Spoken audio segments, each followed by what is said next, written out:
আগে এই ভিডিওটা দেখেন। জাকের আলী অনেকের ব্যাটার স্পিডটাই দেখুন না। এই ক্রিকেটার তো আর এমনি এমনি বড় বড় ছয় মারেন না, অনুশীলনও করেন ঠিক সেভাবেই যেভাবে করা দরকার একজন হার্ড হিটারের।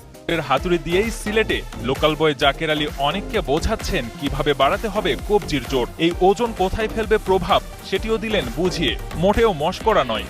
জাকের আলীও গুরুর দেখানো পথেই করছেন পাওয়ার হিটিং প্র্যাকটিস, বাড়াচ্ছেন মাসেল পাওয়ার। এই একটা জায়গাতেই মোড়লদের সাথে বড় একটা পার্থক্য তৈরি হয় টাইগারদের মাঠের ক্রিকেটে।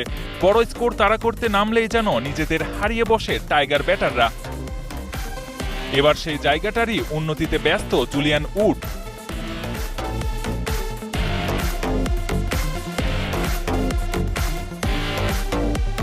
জাকের আলী অনেক মার্কেটে এমনভাবে প্রচার করা হয়েছে, দেশ সেরা ফিনিশার, ছক্কা তার ব্যাটে, হাতুড়ি দিয়ে প্র্যাকটিস, সেগুলো আবার সংবাদ মাধ্যম প্রচার করতেছে বিভিন্নভাবে প্রচার করতেছে। কিন্তু দিন শেষে জাকের আলী অনেক ব্যর্থ। দিন শেষে এশিয়া কাপের মতো এত বড় মঞ্চে 66 বলে তার কোনো ছক্কা নেই।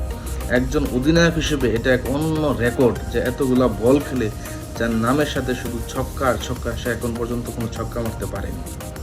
সামনে আবার আফগানিস্তানের সাথে ম্যাচ খেলার জন্য প্রস্তুতি নিচ্ছে। সাংবাদিকরা তাকে নিয়ে আর কি ধরনের ভিডিও বানায় ভিউ কামানোর জন্য, সেটাই দেখার অপেক্ষা।